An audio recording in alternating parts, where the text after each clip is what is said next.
बर' गोजोन गोरोबथानि जिखिनि दफाफोर दङ बिटिआर जिखिनि MOS जोङो मोनबाय अन पेपार गासिबो गोरोबथायानो ब्लेक एन्ड व्हाइट पेपाराव लिरनाय जायो बर' गोरोबथानि उनाव कार्बि गोरोबथा आदिबासि गोरोबथा आलफानि गोरोबथा ब्रु रियांनि गोरोबथा जादों बावैसो NLFT ATTF नि गोरोबथा जादों गासिबो बे ब्लेक एन्ड व्हाइट कार्बि एकर्डआनो जा डिमासा एकर्डआनो जा किन्तु ओभारअल 2020 एकर्डनि उनाव नर्थ ईस्टआव आसामाव जेसेबां एकर्ड जाबाय बे गासै एकर्डनि गेजेराव दिनै जुदि इउनियन हम सेक्रेटारि गबिन्द महनखौ सोङोब्ला आरो बावैसो रिटायार्ड जालांनाय अजय भाल्ला जाय इउनियन हम सेक्रेटारि बिथांनि लेभेलाव जुदि कुइसन खालायोब्ला बा IB नि डाइरेक्टर तपन डेका बिथाङाबो बुंगोन IB नि जायफोर माने रिटायार्ड आरो इन्टारल'किउटर जाना दङ NACN नि गुबुन गुबुन AK मिश्र बिथाङाबो बुंगोन आसाम सरकाराबो बुंगोन जे गासै एकर्डनि गेजेराव मैक्सिमाम लेभेलनि एकर्ड इमप्लिमेन्टेसन जादों होनना बुङोब्ला बर' पिस एकर्डआ जादों आरो प्रसेसआव दङ बिनि गुबुन मोनसे कारनाबो बेनो बिथांमोना जेब्लायबो बुङो जे बर'नि जि एकर्ड सिगनेटरि सरकाराव दङ जायफोर सिगनेटरि आरो माखासे सरकाराव गैया किन्तु इउनाइटेड जि मोनसे एफर्ट आरो दुलाराय बर' फरायसा आफाद UBPO जि दङ NDB ex-NDB पार्ग' दैदेनगिरिफोर जोंनि जि एप्रोच जोंनि जि प्रेसार बिल्डिं आरो जोंनि एकर्ड इमप्लिमेन्टेसननि थाखाय जि मोनसे माने किउरियासलि कनसिस्टेन्टलि जि नारसिननाय बिनि थाखायनो बर' एकर्डआ नैबे लेभेलसिम इमप्लिमेन्टेसन जादों होननानै बिथांमोना जोंखौ बारे बारे बुंदों कार्बि एकर्डनि सायाव दिनै दायित्व लानानै खामानि मावग्रा गैया एकर्ड खालामबाय जोब्बाय आफादा कुनु दा माने अर्गेनाइज मेनाराव गैलिया डिमासायाबो बिदिनो आदिबासि दा नोङो वेलफेयार काउन्सिल दादों बिथांमोनाबो बै लेभेलसिम सौहैयाखै फारसेथिं नोङो गुबुन गुबुन जायफोर अर्गेनाइजेसनफोर दङ दा बेखायनो जोंनि टारगेटआ नैबे एकर्डआव दङमोन जे 60 खान गामि दा जि हाबबाय बे 60 खानल' नङामोन जोंनि एकर्डनि जि मोनसे क्लोज सिमा बारायनाय गहपुरनि सिमुलुगुरिसिम आरो लेटेस्ट 13 सेप्टेम्बर भारत सरकारजों जि रायलायबाय आरो बिनि उनाव आसामनि गिबि मन्थ्रिजों जोङो 21 सेप्टेम्बराव जि रायलायबाय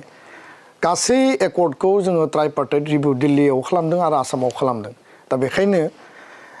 400-500 गामिनि गेजेराव 60 खान गामिखौ सोबाय 60 खान गामिखौ एडमिनिस्ट्रेशन कन्ट्रलनि जि माने केपासिटि दा बिटिआरआव फैबाय एनादार गामि जोंहा सोबावनांगौ सोनायनि गेजेरजों समस्ति बारायनांगौ समस्ति बारायनायजों लोगोसे जोंनि जि इन्टारनेल बेबस्था माने एडमिनिस्ट्रेटिभ फाइनेन्स आरो जोंहा एक्जिकिउटिभ लेजिस्लेटिभ बे पावारखौ बारायनांगौ आरो बेखायनो नैबे माने 125 एमेन्डमेन्टनि गेजेरजों विन्टार सेसननि दा पार्लियामेन्ट सोलिगासिनो दङ जों बुंदों जे विन्टार सेसनाव बिनि माने एमेन्डमेन्ट बिला फैनांगौ जिहेतु 2019आव बियो फैदोंमोन बिफोर जोंनि एकर्डनि सिगां कार्बि आरो डिमासाखौ लानानै दा बेयाव जोंनिया इनक्लुड गैयामोन दा बेखौ इनक्लुड खालामनायनि गेजेरजों बे बिलखौ लाबोनांगौ लाबोनायजों लोगोसे कार्बि आंलंनि ST हिलनि इस्यु दङ आरो बर' कसारि काउन्सिलनि गामि थिसननाय समस्ति दानाय बिसायख'थि खुंनाय फरेस्ट राइट एक्ट हा होनाया दासिम 26,000 जाबाय बेबो एकर्डनिनो मोनसे फिथाइ एकर्डनि सिगाङाव बेबायदि हाखौनो मास लेभेलाव होनाय जायाखैमोन दा बिटिआरआव 15,000सो होनाय जाबाय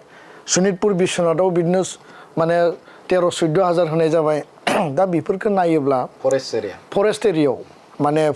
माने फरेस्ट राइट एक्टनि गेजेरजों बे जोंनि थाखाय मोनसे गिदिर एचिभमेन्ट स्कुल प्रभिन्सियेलाइजेसननि बेलायाव 10टा कलेजखौ लानाय जादों कलेजआ दंबावो higher secondary high school LP ME बेखौ लानायनि खोथा CM बिथाङा कमिटमेन्ट होदों दा जों बुंदों जे गासैबो प्रक्रिया टाइम बाउन्ड स्पिडि मेनाराव जानांगौ जिहेतु एकर्डनि टाइम फ्रेमा 4 बोसोर जोब्बाय 5 बोसोर जानोसै 2025नि 27 जानुवारियाव 5 बोसोर जागोन दा बेखायनो भारत सरकारा अमित शाह बिथाङा आसामनि गिबि मन्थ्रि डक्टर हिमन्त बिश्व शर्मा बिथाङा जि मोनसे कमिटमेन्ट होदोंमोन नेशनेल कमिटमेन्ट आरो स्टेट कमिटमेन्ट जे टाइम बाउन्ड एकर्ड इमप्लिमेन्टेसन जागोन आरो बे बेलायाव दाख्लैयो गिबि माने भारतनि गाहाय मन्थ्रि बिथाङा जि मोनसे गावनि स्पिचआव जिफोर माने एड्रेस खालामबाय इंगितफोरखौ होबाय आरो बे सावरायनायनि उनाव इउनियन हम मिनिस्टार बिथाङा इमारजेन्सि इन्टारनेल लेभेलनि जेखौ आङो बेयाव बुंनाङा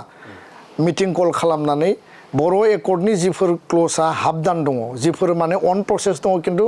डिले जादों बे गासिबो माने स्पिड माने ट्रेकआव खारनांगौ आरो कुनु कारनाव बियो माने जेरावबो जाहाथे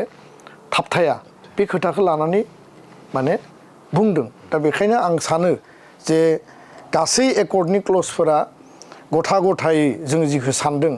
माखासे मावफुंजाबाय माखासे प्रसेसआव दङ माखासेया डिले जादों जों बेखौबो मानियो